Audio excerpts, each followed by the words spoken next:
The phrase immigration limits makes a lot of people uncomfortable. It sounds harsh, exclusionary, even cruel.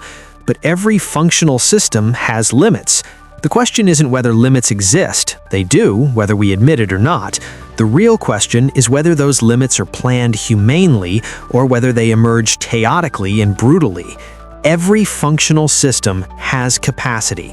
Hospitals have a finite number of beds, staffing ratios, and equipment availability, and when they exceed capacity, care quality declines, wait times increase, and staff burn out. Schools operate the same way, with classroom space, teacher-to-student ratios, and resources per student. And when those limits are exceeded, educational quality suffers, and teachers are overwhelmed. Cities also have limits. Housing units, transportation infrastructure, water, sewage, and utilities. And when population exceeds capacity, overcrowding increases and services deteriorate. None of this is controversial in other contexts. Immigration operates within these same systems. People coming to a country need housing, school spots if they have children, healthcare access, jobs, and integration services like language classes and credential recognition. If those systems are already at or beyond capacity, adding population strains them further. This isn't about whether immigration is good or bad, it's about capacity planning. And here's the key insight.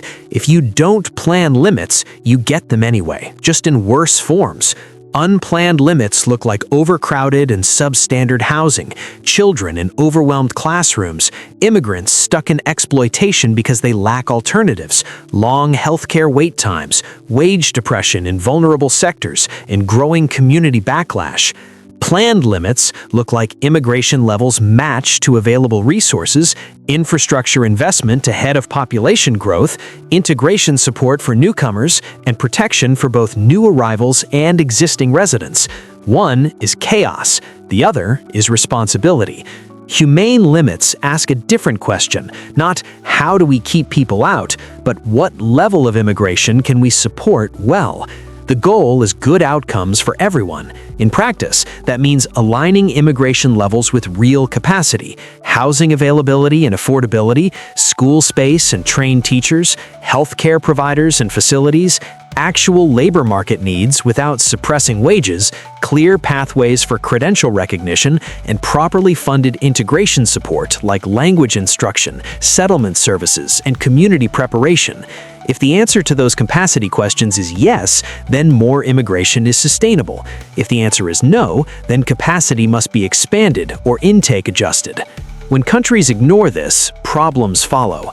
Germany in 2015 and 2016 took in over 1 million asylum seekers in a short period, driven by noble intentions, but housing shortages led to tent cities and gymnasiums converted into shelters. Schools were overwhelmed, integration services were insufficient, and local communities were unprepared, creating difficult conditions for everyone. The UK has seen record immigration levels alongside severe housing shortages, an overstretched NHS, and overcrowded schools without proportional infrastructure investment, making immigration politically toxic. Canada has experienced rapid immigration increases while housing construction lagged behind, pushing rents higher, increasing healthcare wait times, and shifting public opinion against immigration. These are not failures of compassion, they are failures of planning. Some countries manage this better. Singapore explicitly ties immigration to economic needs, plans housing and infrastructure alongside population growth, and mandates and funds integration programs. Australia, historically, used a points-based system to match skills to labor needs, distributed newcomers regionally, and funded settlement services. The difference is treating immigration as a planning challenge, not just a moral one. Humane limits protect dignity for immigrants by reducing exploitation, ensuring access to decent housing, providing real integration support, and creating sustainable communities. They also protect existing residents by maintaining service quality, preventing overcrowding, protecting wages in vulnerable sectors, and reducing social tension.